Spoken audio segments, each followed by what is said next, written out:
Hello friends, मैं लक्ष्मी ओझा target परीक्षा में आपका स्वागत करती हूँ। और आज हम पढ़ेंगे अव्यय में विस्मयादिबोधक अव्यय। ठीक, ये हमारा जो अव्यय का प्रकार है उसमें से चौथा प्रकार है। तो पहले हम क्रिया विशेषण पढ़ चुके हैं, उसके बाद संबंध बोधक भी पढ़ चुके हैं और समुच्चय बोधक भी पढ़ चुके हैं। और आज हम क्या पढ़ेंगे? विस्मयादिबोधक। विस्मयादिबोधक आप सभी लोग जानते होंगे और ये बहुत आसान भी है जानना। ठीक, क्योंकि इसमें जो ये हमारा लगा होता है, इसका निशान विस्मयादिबोधक में हमेशा लगा रहता है।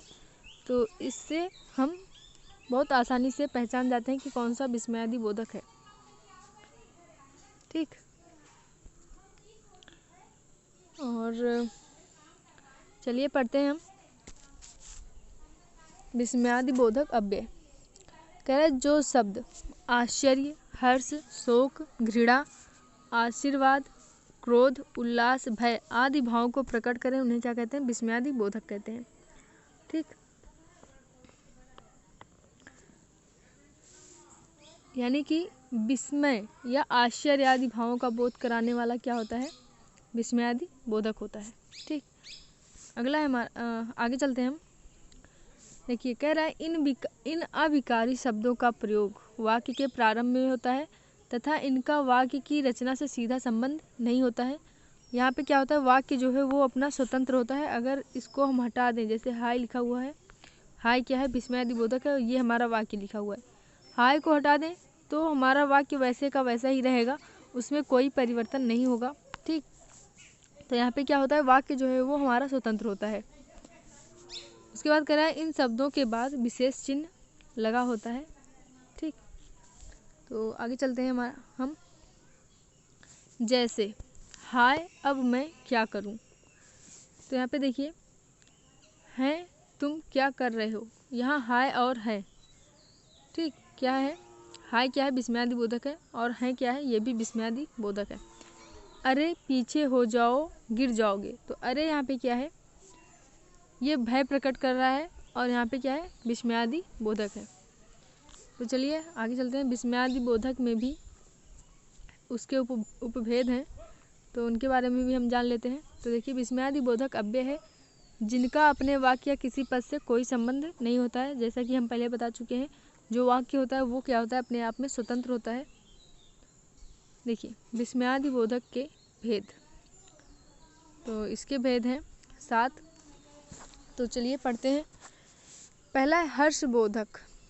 हर्षबोधक यानी कि जहाँ पे खुशी या फिर आनंद प्रकट हो वहाँ पे हर्षबोधक होता है। जैसे आहा, वाह वाह, धन्य धन्य, शाबाश, जय, खूब, ये सब क्या है? हर्षबोधक है। ठीक, अगला है हमारा शोकबोधक। जैसे आहा, उफ, हा, हा, हाय, त्राही त्राही, ये सब क्या है? शोकबोधक है। आश्चर्यबोधक क्या है? वाह, हैं, ए, क्या, ओहो, अरे, ये सब क्या है? आश्चर्यबोधक। जैसे अरे ये क्या हो गया, तो यहाँ पे आश्चर्य हो रहा है ना, तो यहाँ पे जो है आश्चर्यबोधक है अरे। क्रोधबोधक क्या है? हट, दूर हो, चुप, ये सब क्या है? क्रोधबोधक है। जैसे हट जाओ, तो यहाँ पे जब कोई क्रोध करता है तो ऐसे बोलता है, तो यहाँ पे क्या हो जाएगा? हट, और दूर हो, चुप हो जाओ, तो यहाँ पे क्या हो जाएगा? क्रोधबोधक। स्वीकार बोधक क्या है? हाँ, जी, अच्छा, जी, ठीक, बहुत अच्छा, ये सब क्या है? स्वीकार बोधक है, जहाँ पे किसी चीज़ को स्वीकार किया जाता है। अगला है हमारा संबोधन बोधक। संबोधन बोधक में क्या आता है? अरे, अजी, लो, रे, हे, ये सब क्या है? संबोधन बोधक है।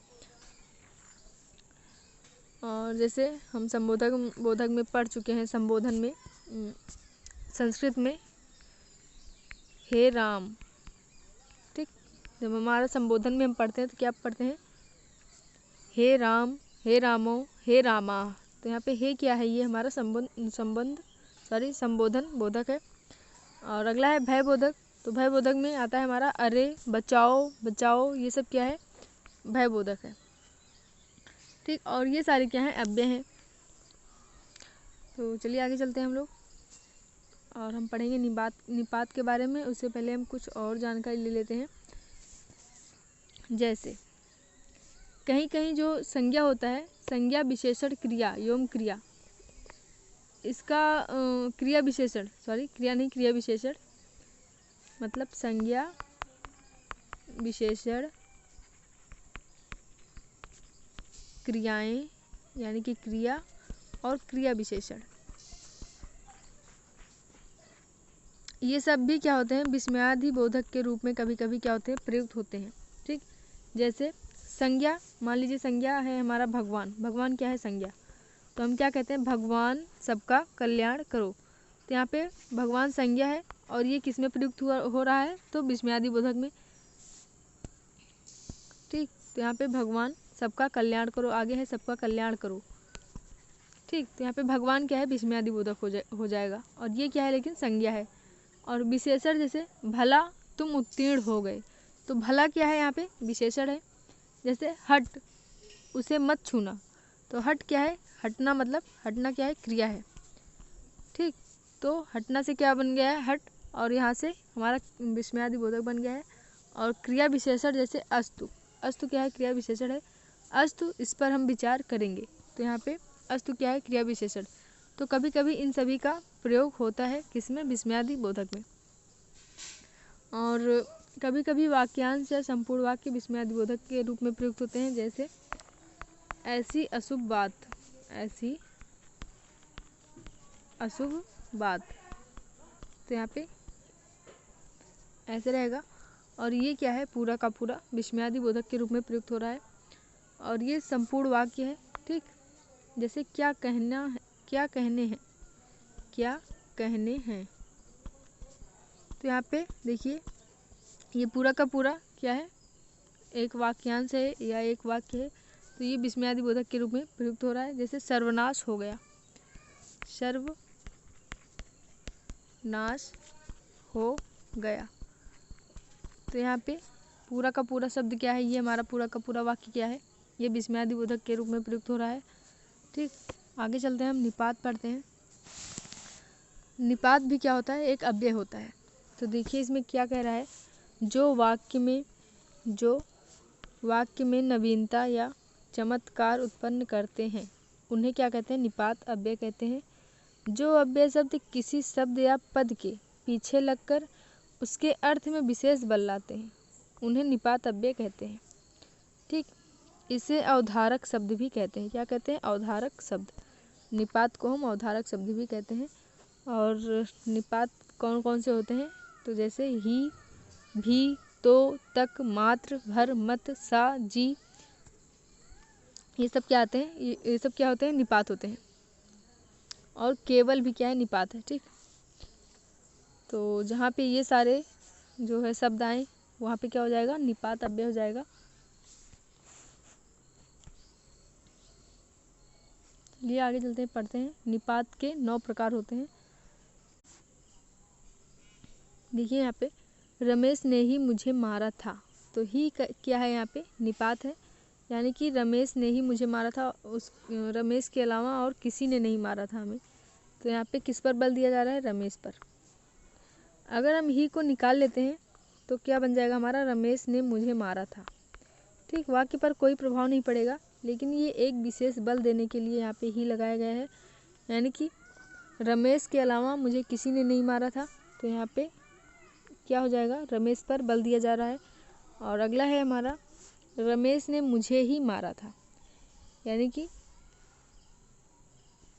रमेश ने केवल मुझे मारा था और किसी को नहीं मारा है। तो यहाँ पे ही का जो प्रयोग हुआ है, देखिए अलग अलग जगह पे हुआ है, इसलिए इसका अर्थ जो है वो चेंज हो जा रहा है। तो यहाँ पे ही क्या है, निपात है। अगला है हमारा, रमेश ने मुझे मारा ही था। ठीक, रमेश ने मुझे मारा ही था और कुछ नहीं किया, यानी कि यहाँ पे क्या लिखा है, अर्थात मारा ही था, गाली आदि नहीं दी थी। तो यहाँ पे क्या है, केवल मारा था उसने और कुछ नहीं किया था। तो यहाँ पे देखिए ही का प्रयोग यहाँ पे आगे हुआ है। यहाँ पे सारे स्थान पे जो है अलग अलग स्थान पे हुआ ही का प्रयोग, और इसका क्या हुआ है, अर्थ चेंज हो गया है इसलिए। तो ये सारे के सारे क्या है, निपात हैं। ही यहाँ पे क्या है, निपात है। ठीक, और एक चीज़ हम जान लेते हैं, जैसे जो हमारा निपात होता है ये 9 प्रकार का होता है। निपात क्या होता है? 9 प्रकार का होता है। ठीक, पहला होता है स्वीकृति बोधक, दूसरा होता है नकार बोधक, तीसरा होता है निषेध बोधक या निषेधात्मक। ठीक, और चौथा होता है प्रश्न बोधक, और विस्मयादि बोधक, तुलना बोधक, अवधारणा बोधक, आदर बोधक, बल प्रदायक। तो स्वीकृति में आता है हमारा हाँ, जी या जी हाँ। ठीक, नकार बोधक में आता है जी नहीं या नहीं। निषेधात्मक में आता है मत। ठीक, और प्रश्न बोधक में आता है क्या, विस्मयादि बोधक में आता है क्या या काश, तुलना बोधक में क्या आता है सा, और अवधारणा बोधक में आता है हमारा ठीक, करीब, लगभग, तकरीबन। ये हमारा अवधारणा बोधक में आता है। आदर बोधक में हमारा आता है जी, बल प्रदायक में आता है तो, ही, भी, तक, भर, सिर्फ, केवल। ये सब हमारा बल प्रदायक में आता है। और निपात कितने प्रकार के होते हैं? तो 9 प्रकार के होते हैं।